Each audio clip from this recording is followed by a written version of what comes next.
luistert naar Lekker Loslaten, de podcast van Jeanette van Uffelen. Over het loslaten van trauma, pijnlijke herinneringen, verdriet, boosheid, angst en andere emoties die je tegenhouden te zijn wie je werkelijk bent. Vandaag ga ik in gesprek met Kim Jewell. Kim is een dierbare collega van mij in Australië en we hebben meerdere keren met elkaar samengewerkt. We hebben samen sessies gegeven en we hebben een paar weken met elkaar opgetrokken. Soms vind ik het jammer dat mensen zoals Kim ver weg wonen. En omdat zij geen Nederlands spreekt, heb ik haar ook nooit eerder gevraagd voor de podcast. Maar daar heb ik me nu overheen gezet. De meeste Nederlanders verstaan ook Engels. En wat zij te vertellen heeft, vind ik nogal interessant. We zitten ook in heel veel dingen op één lijn. Hebben eenzelfde visie in het werk. En wij hebben dezelfde doelgroep gekozen. En dat is een doelgroep waar niet heel veel mee gewerkt wordt. En zeker niet op de manier zoals wij dat doen. En dat is een vrij lichte manier en een zeer op de persoon gerichte manier. En we kunnen uren met elkaar praten, maar deze podcast heb ik toch kunnen beperken tot ongeveer een half uur. Ik wens je veel plezier bij het luisteren. My name is Kim Jewell, and I'm 62 years of age, and I live in Kingscliff, New South Wales in Australia. What do you like to do the most? I like to do anything that involves being in the ocean. I love snorkeling. I love scuba diving. I love just being at the beach, walking on the beach, kayaking, anywhere I can be on the water, in the water, or near the water. Yeah, that's the thing we have in common. And we have good memories of doing that together. You remember? 5 o'clock in the morning. Yes, I do. And do you remember going to Hanama Bay in Hawaii where we got to do the snorkeling? I loved it there. Yeah. And last night I was watching a movie, and it was really weird, Jeanette, because in the movie they filmed it on Oahu, but they didn't film it consistently. And I kept going, that's Kaneohe. Wait, that's North Shore. They don't go together. I just thought you'd appreciate that. So Yeah, it's lovely. Yeah, special. There's amazing nature there. Anyway, that's what you love the most. And what is it you don't like to do at all? The thing I like the least is admin task. I don't like doing administration task or housekeeping. That runs a close second. It's just not my forte. Yeah, I get that one as well. For me, it's like I'm a big picture person. And to have to focus on these little minute things, I think I don't want to do it. Yeah. And I'm just not patient enough to do that. Yeah. Exactly. And I can be very much into details as well. But I can be very into detail when it comes to working with people. Exactly. But to have to pay bills, it's not any fun. Yeah. Can you tell us, what is your profession and since when do you do that? So what my profession is, I call myself a behavioral specialist. And what I specialize in is anxiety and trauma. So I have been working with people for over 25 years. I started working with people in drug and alcohol as a drug and alcohol counselor. And what I found while I was working with people is everything that I had learned through formal counseling training didn't quite touch what was happening for the people that had addiction problems. And so therefore it made me kind of step out of the mainstream realm and learn a lot of other things so that I could actually help the people. So these days what I do is mostly I help people that have suffered any kind of trauma or are stuck in anxiety. I find out how they're stuck and I help them shift that. Beautiful. And you use hypnosis as well? I do use hypnosis. Yeah. And can you tell in your own words what hypnosis is? Anytime you're not in the present moment. So for me, I look at the world as the only thing that's real, the only thing that I have power over is this present moment. If I'm not in the present moment, I know one of the things that the mind does is if you are not directing the mind, it will go back to the past. It'll pick up a program from the past and start running that. If you're not in the past and you're not in the present, the mind is then going into the future, trying to imagine what the future will be. the problem is we can't change the past and we can't really predict what's going to happen in the future. So the only place our power is in the present moment. Anytime you're not here in the present, you're in a form of trance. And to me, that's what hypnosis is. Yeah, very clear. And so how many hours a day are we in hypnosis, the average person? I'd say the average person is in hypnosis 90% of their waking hours. Yeah. Because we get so habitualized in our habits and our routines that we are no longer present when we're doing things. I'll often say to my clients, tell me exactly what you were thinking when you woke up this morning and you put your foot on the floor. Most people can't remember that because it has become so habitualized and so trance-like that they go through these motions. They do it so many times that the mind goes, oh, we can just go in autopilot, which is trance, and not be present to those menial tasks as the mind would consider it. And so for me, it's really important for people to understand that we're not saying they don't want to be present, but they have gotten habitualized out of being present and they just kind of sleepwalk through life, for lack of a better way of saying it. Yeah. And how did that start, that we are like that? Do you have any idea about that you can share, that you want to share? What's the reason that we are so? I think it starts, with our early training, possibly, our parents were busy. They're having to go to work. They're having to get us up, get us ready. We learn about routines. We get into routines. No one actually requires us to be present. I don't know about you, but no one ever explained to me what it was like to actually be present when I was growing up. But then when we enter our school years and we're getting up and we're doing the same thing over and over and over again, that's how it starts. And then when we have anything that upsets us, that we feel is life-threatening or there's a huge fear around it, the safety mechanism in the mind kicks in and says, don't worry about that. Distract yourself. I'll run a program for you. You don't have to pay attention to it. And then that just kind of snowballs as we go through life. Exactly. Yeah. Yeah. It's often why you'll hear people get to their mid-30s, and this is my experience. People get to their mid-30s and early 40s and go, is this it? Yeah. Is this it? I don't really feel like I'm living my best life. This is not what I signed up for. Yeah. I've done everything I thought I had to do, and now I have it all, but it doesn't work. Or it works, but I don't feel it. Yeah. And to answer your question, no one told me. And also, all the benefits are when you are distracted and you are motivated to be distracted, and you get pills or alcohol or dancing, working, anything, not to feel anything and to be somewhere else. In one of the recent interviews that I did with someone that I work with, we talked about emotion as our very first language. So before our different cultures and before all the different ways that we learned to speak, the only way we could communicate as infants was through emotion.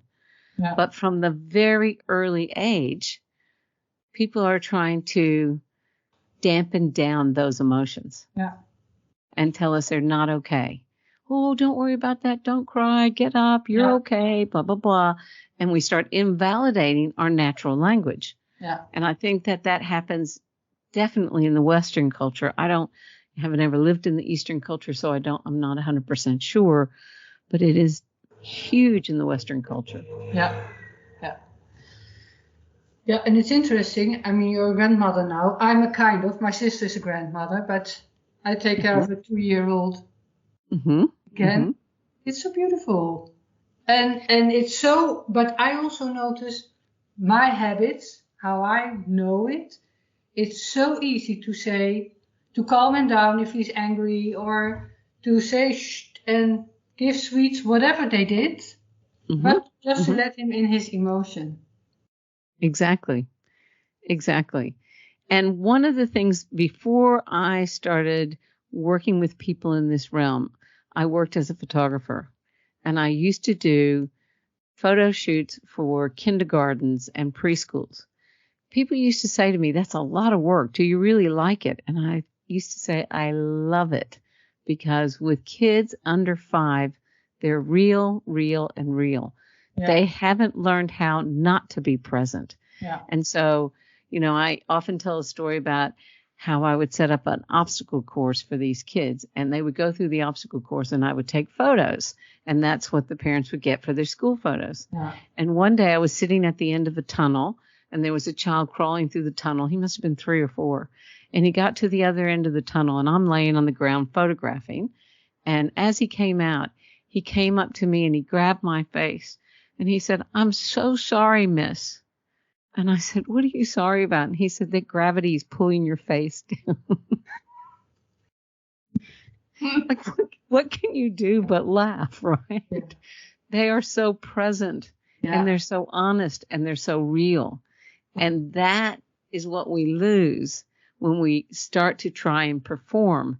Once we get that analytical mind, we're trying to get people's approval, or we're trying to get good grades, or we're looking at others, trying to figure out what's the best way to behave.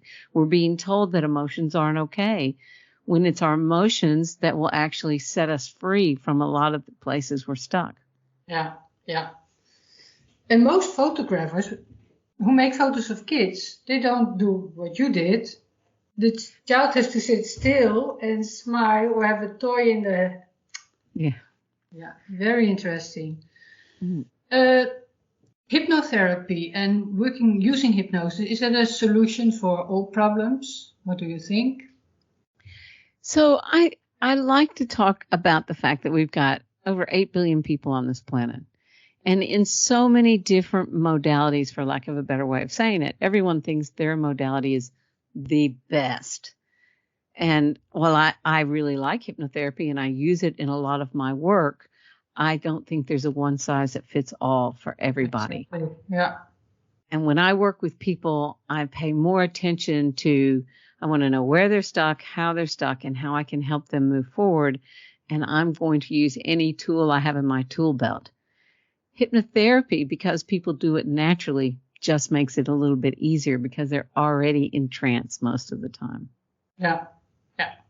Does that make sense? Yes. Yeah.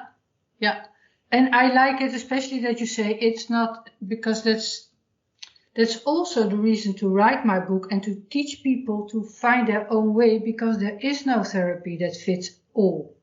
Exactly. But they all make us believe it. So that's why people go from, and I did it for years, go from one training to the other, one therapy to the other. And then in the beginning you think, oh, this is it. And it's not. It's not. And I was interviewed. Yeah. No. I did the exact same thing. So once I stepped out of mainstream counseling and I started learning different types of therapy, each therapy that I learned, I thought, oh, this is it. Yeah. Now, I will say that one of the things about hypnosis and NLP that are great to use when you're working with people and for people to learn when they're working with themselves is because we already know how to do trance. And NLP is neuro-linguistic programming, which is about our language. And if people could pay more attention to their language, then they're going to have greater results with themselves. Yeah. And also what is an interesting part in most of those, and that's also what I'm avoiding all the time, is all those therapies are training trainers all the time. Mm-hmm. And I like to give the tools to anyone to just use it for yourself. There's nothing wrong with training trainers, but in this of course big hypnosis as well, to believe that your method is the only one working for everything. Exactly. And I asked the same question to someone else, and it was in Dutch, and he said, well, if you want to vacuum clean your house, you can try it with hypnosis, but maybe that doesn't work so well. Exactly. Exactly. That's exactly right. It takes a lot of time, and the dust is growing. So for some cases, maybe better take your vacuum cleaner and do it, or ask someone else, pay someone to do it. Exactly. Yeah, let's keep down to earth. Let's keep it down to earth, and let's look at the truth. And there are going to be people out there that believe they can't be hypnotized. Yeah.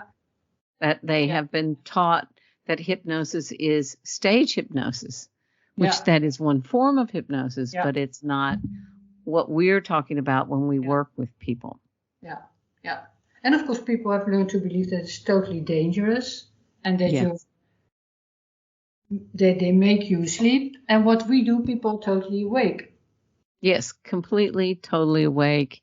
They hear every word that we're saying. Yeah. And what's important about the work that we do is we're using our clients' language because we want to know exactly. And that's what I love about the work that you and I both do is it's so personalized to each individual client that is here because we're using their own language. Yeah, that's also what I also say all the time. And what I'm really happy that I found this way to do it. What is trauma in your own words? In my own words, what trauma is any time you perceived that your life could be in danger. So I often explain to people that a child can be traumatized by being left crying in a cot or a crib if they think the parent isn't going to come back. A child can be traumatized by falling off a bike if they were super scared when they fell off the bike. You can have two kids riding a bike. One can fall off and think it's no big deal, and the other one be super sensitive, and that can be very life-threatening to that child. And so trauma is any time that we perceive it could be life-threatening. And I know the American Medical Association had to change the definition of trauma back in 1995 for that reason alone, because it's about the perception of the life-threatening event. Yeah. So for me, trauma can come in lots of forms. For example, one of the ways that I was traumatized as a child was my father worked away from home all the time. We would wait all week for my dad to come home. We'd be excited. Then he would come home, and for whatever reason, he'd lose his temper. Well, as a young child who thought my father was pretty much a demigod, that was very threatening. And so as a young adult, before I found the work that I do, if I was anywhere and a man raised his voice to a certain level, I could feel my heart starting to beat. I could feel the panic rising because that I'd been traumatized by a certain tone of voice. Yeah. Now, did I almost die? No. But as a little kid, it felt like I was going to die. Yeah. And that's my definition of trauma. Yeah. Very clear. And of course, totally agree. I also often, many times, I say being bullied at 5 years old by 3 other girls who say your glasses are wrong, or your nose is too big, or your dress is ugly. It can be very threatening and very impressive in the rest of your life. So I'm going to give you a case study right now, Jeanette, that just perfectly confirms exactly what you just said. I've had a client that came in and her whole belief system was she doesn't belong. She doesn't fit. Now, as a young baby, her mother struggled with a lot of stress. Her father was away. The mother struggled to settle the child. As a result of that, the mom started going to different doctors trying to find out why she couldn't work with her child. That's the child's first impression that there's something wrong with her. Then, as my client explained to me, she was sent to 13 primary schools in the first 6 years of her schooling. 13. So that is perpetually the new kid all the time. Yeah. The problem with that is at the very first school that she went to after her original school, there was a boy who kept kind of pulling her hair. So she said something to the boy, and the boy jumped up and started crying, and the teacher blamed her. Yeah. And so she tried to explain to the teacher, and the teacher did not believe her, sent her out of the room. So it was very traumatizing for her. But then what started happening is her mind started finding all the ways she didn't fit. Yeah.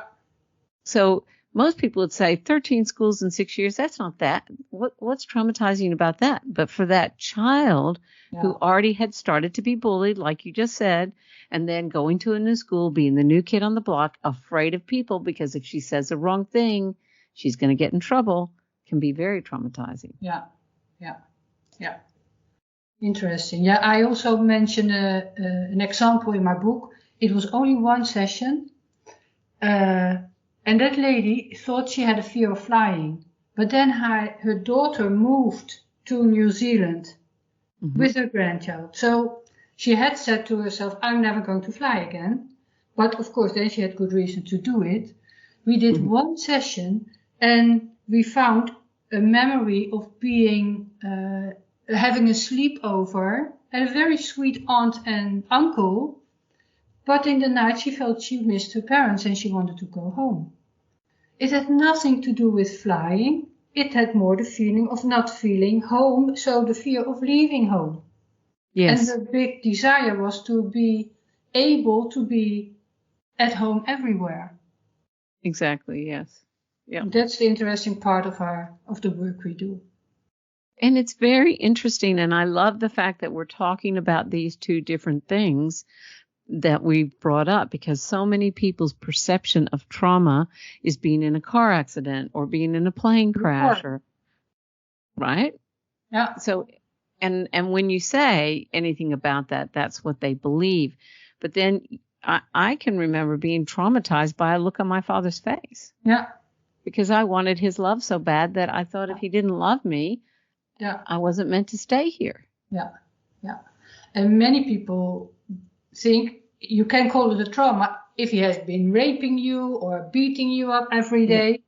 And this sounds too small because we have a weird idea of what trauma is. Exactly. Yeah, you needed war or fights or... Yeah, that makes it so interesting. So this is, I think, also why both you and I love the work that we do.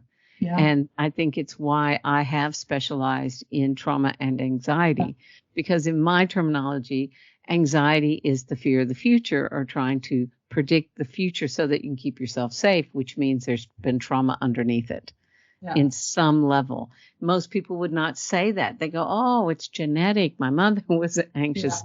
Sure, we get environmental cues. We learn from our parents. We know that. But then we've had experiences to back that up. And just because they're not those big, huge things doesn't mean they weren't traumatic for the person. Exactly. Thank you. Thank you for sharing all this. And can you solve trauma with hypnosis? Can I solve trauma with hypnosis? How do you do it in short? In short, how do I do that? I have a way of working with people that I love, and you do it very similarly, and I know that. So the short answer is yes, but not in the way that most people think, because I take my clients on a journey back through time so that they can have the ability to change the perception of what happened at that time that was perceived as traumatic. What we talked about earlier, if we're not here in this moment and we're in our mind going backwards through time, we are in trance. So that is hypnosis. And we're allowing the perception to be shifted by what that original part of us got wounded with. Does that make sense? I hope I explained that properly. So I do think you can heal trauma with hypnosis. Yeah, I love the way you explain it, but of course it's easy for me to listen because I do the same. But it's so much more subtle and gentle, and it's not as scary as people think, because you have to go back. What you say, we go on a journey back to this memory only one time. And it takes just a few minutes. And also the beauty, I know you work that way as well, because we've worked together. They don't have to tell all of the story again. No, they don't. And the other beauty of the way that we're doing it is we're taking the consciousness of the person who's already lived through it, who's already survived whatever it was, who's already got new coping skills to help the part of us that didn't understand what was happening to us back then. Yeah. And that, I think, is one of the things that makes it so effective. It is gentle, it is kinder, it is softer, but it's self-empowering because it's not someone else doing it. It's us going back there going, wait a minute, let's look at this through a different lens. Yeah. And replace it. Yes. With different emotions. And that's, people have told me a few times, they had done EMDR as well. And someone said that helped as well. So the big pain was gone, but there was nothing left. And she said, the difference is the session with you. You replaced it. I said, you did? Yes, she said. So there's a different good feeling and not that emptiness.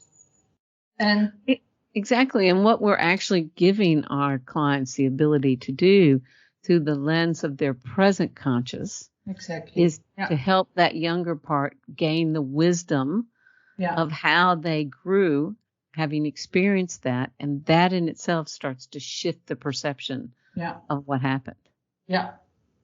Beautiful.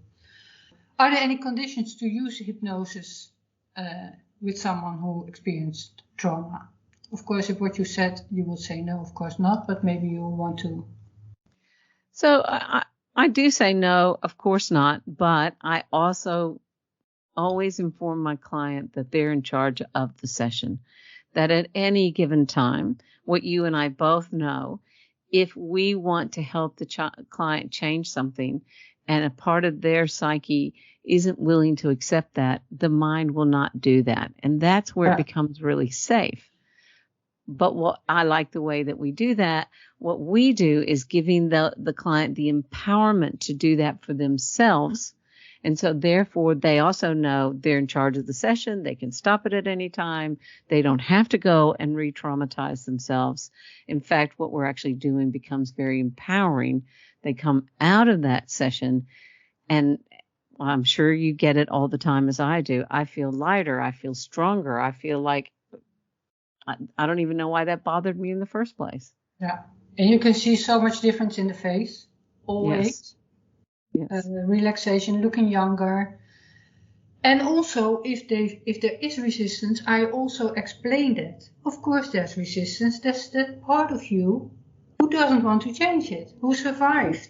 Your survival mechanism, whatever you call it. And that's fine. That's the... But the other thing I think that I have found, and I think you'll agree with this, and I am very big, I always check before we go there what they want to replace it with and how will they know that they're able to do that. Yeah. Because quite often the survival mechanism that tries to keep the resistance in place is there because they can't even imagine life without it. So we have to help paint that picture of how it can be different. Yeah, and questions like, what would your life be in 5 years if you don't change, or if you do? Beautiful. And can you teach people how to use it themselves? Maybe absolutely. Absolutely, we can. And this one of the reasons I think we both like using the self-hypnosis and using the tapping that we use as a tool that they can themselves help start to bring off that fight, flight, freeze charge and allow them to. So I'm trying to think of the best way to explain it. When I explain to my clients what's happening when they're being triggered by trauma, I explain that the analytical mind, the blood flow is drained. And so they're not thinking through their conscious mind anymore. They're now tapped into the emotional state of the earlier event, whatever that was. When we teach them how to use these tools that we have, they then can reduce that sense of fight, flight, freeze, allow the blood flow to return to their conscious mind. And so therefore, they're allowed to be in the present again, and they feel more empowered to deal with whatever's shown up that triggered them. That makes sense? It does. It does. Yay. What's your advice to people who have experienced trauma? So I would say my advice to them is most people who have been traumatized by something will go work at any cost to avoid going anywhere near that trauma again. What they don't realize is because the mind is in that survival technique, it is starting to recreate more patterns, which creates more proof, which makes that trauma even bigger or more daunting. When they have the ability to give themselves the courage to make that change and go back and visit what they think they don't want to visit, they can set themselves free from it completely. And the mind, I call it the filing cabinet of the mind. When we take the emotional charge off and we change that perception, then the mind is not going to pull up those old triggers anymore, and they're now free to move forward in their life. So I would say anyone that feels that resistance, that avoidance, it is your alarm bell of saying there's something here that if we pay attention to this and we change it, we're going to free up our life for something new to come in. Yeah, exactly. I also use the word courage quite often. That's all you need. I say a little courage, or maybe sometimes a lot, and also maybe that's always interesting. Why we first want to go to the worst of the worst and to pull the roots out. Can you explain a bit about that? Why you do that? Well, the reason that we go to the worst of the worst, it's usually where the pattern first got set up. And so it holds most of the aspects and most of the emotional charge that once we take that offline, it then tends to have the domino effect on all the other parts of the pattern that have been in place, and they all tend to fall over. Just like if you rip the roots up out of a tree, the tree will fall over and die. But if you cut a branch off, you still got the whole tree. So we don't want to cut a branch. We want to dig it all up and let it all fall over. Beautiful. Thank you very much. Do you want to add something that I maybe didn't bring up, which feels like important to you? To me, I would say the next thing the only other thing I would bring up is if people wonder if they're traumatized or not, if they could pay attention to their inner world, their inner language, how they speak to themselves. If you are finding yourself highly critical with a busy mind in that survival technique all the time, that is a sure sign that you are living in survival and that there's something that your mind is trying to protect you from. It's much better to deal with whatever that is than to continue to stack more problems on top of it. But our language will always tell us. Our language will always tell us. So if you find yourself calling you stupid idiot, or why were you so stupid? Why would you say that? That kind of talk will tell you that there's something there that you're holding about yourself that needs to be cleared. That's the only thing I would add. I'm so happy with that, because that's exactly what I write in my book as well. That our judgmental talking is a cover-up for underlying emotions. Mm. That's the word I used, and I hear you saying that. It's so beautiful. It's true. You know it's true. I know it's That's true. why we found it out. Just because it's true. Je hebt geluisterd naar de Lekker Loslaten podcast. Als je meer wilt weten, kijk naar lekkerloslaten.nl. Dank je wel voor het luisteren en tot de volgende podcast.